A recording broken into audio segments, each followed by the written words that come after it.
Halo Sobat ASN, selamat datang di channel YouTube Fungsional Indonesia. Di sini kita bakal bantu Sobat ASN mempersiapkan diri menghadapi seleksi P3K dan CPNS dengan pembahasan lengkap dan mudah dipahami.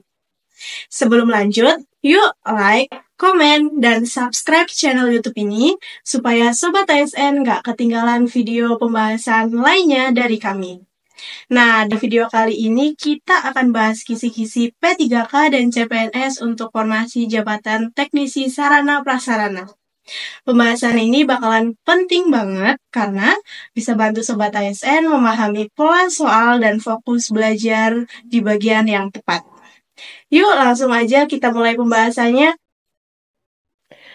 Oke, berikut adalah kisi-kisi P3K untuk formasi jabatan teknisi sarana dan prasarana. Yang pertama, ada Undang-Undang Nomor 28 Tahun 2002 tentang Bangunan Gedung. Ini berisi tentang standar teknis, fungsi, dan persyaratan bangunan gedung untuk menjamin keselamatan, kesehatan, kenyamanan, dan kemudahan bagi penggunanya. Kemudian, yang kedua, ada Peraturan Menteri Pekerjaan Umum dan Perumahan Rakyat Nomor 24 Tahun 2008 tentang pedoman pemeliharaan dan perawatan bangunan gedung. Ini menjelaskan prosedur dan standar dalam melakukan pemeliharaan dan perawatan bangunan gedung secara berkala. Kemudian yang ketiga ada Peraturan Pemerintah Nomor 50 Tahun 2012 tentang penerapan sistem manajemen keselamatan dan kesehatan kerja. Ini mengatur implementasi K3 dalam lingkungan kerja termasuk dalam pengelolaan sarana dan prasarana. Kemudian yang keempat, yaitu ada Standar Nasional Indonesia terkait konstruksi dan pemeliharaan, yaitu memahami berbagai standar nasional Indonesia yang relevan dengan konstruksi, instalasi, dan pemeliharaan sarana prasarana untuk memastikan kualitas dan keselamatan. Kemudian yang kelima, Peraturan Lingkungan Hidup, yaitu mengenai pengelolaan lingkungan dalam pembangunan dan pemeliharaan sarana prasarana, termasuk pengelolaan limbah dan konservasi energi. Yang keenam yaitu pemeliharaan preventif dan korektif.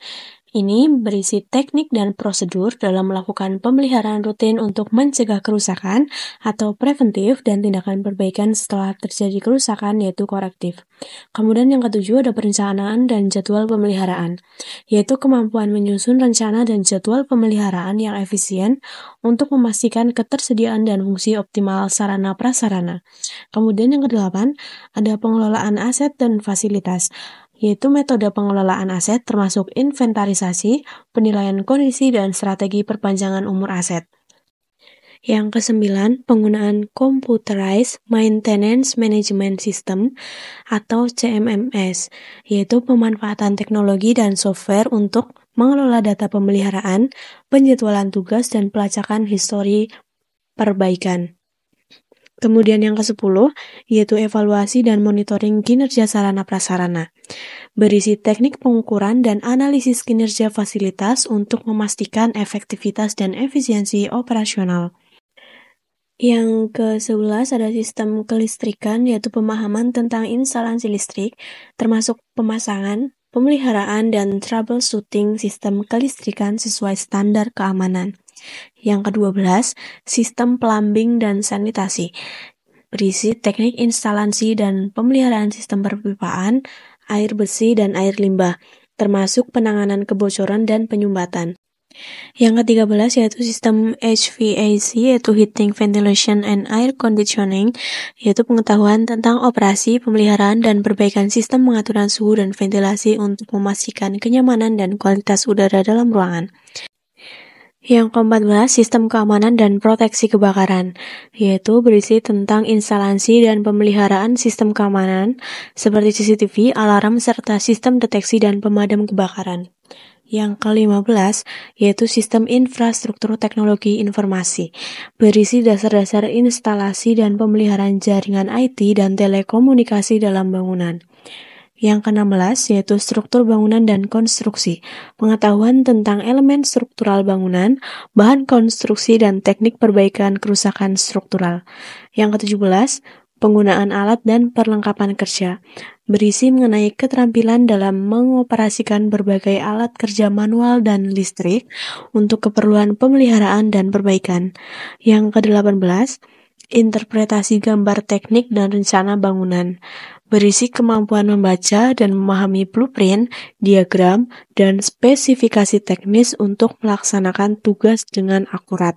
Yang ke-9, ada teknik pengelasan dan pertukangan, yaitu dasar-dasar pengelasan, pertukangan kayu, dan pekerjaan metal untuk perbaikan dan modifikasi fasilitas. Yang ke-20, ada teknik diagnostik dan troubleshooting, yaitu proses identifikasi dan penyelesaian masalah teknis pada berbagai sistem dan instalasi sarana prasarana. Itu dia pembahasan kisi-kisi untuk formasi jabatan teknisi sarana prasarana kali ini. Semoga bisa jadi gambaran awal buat Sobat ASN yang sedang mempersiapkan diri untuk mengikuti seleksi P3K dan CPNS tahun ini. Kalau Sobat ASN ingin akses ke materi yang lebih lengkap, seperti kisi-kisi, soal-soal latihan terbaru, kunci jawaban, dan pembahasan detail, langsung aja berlangganan akun premium di website kami di fungsional.id. Di sana semua sudah disusun sistematis dan mudah dipahami. Bisa jadi bekal terbaik kamu buat lolos seleksi P3K dan CPNS tahun ini. Sampai jumpa di video selanjutnya, tetap semangat belajar dan wujudkan impianmu jadi ASN.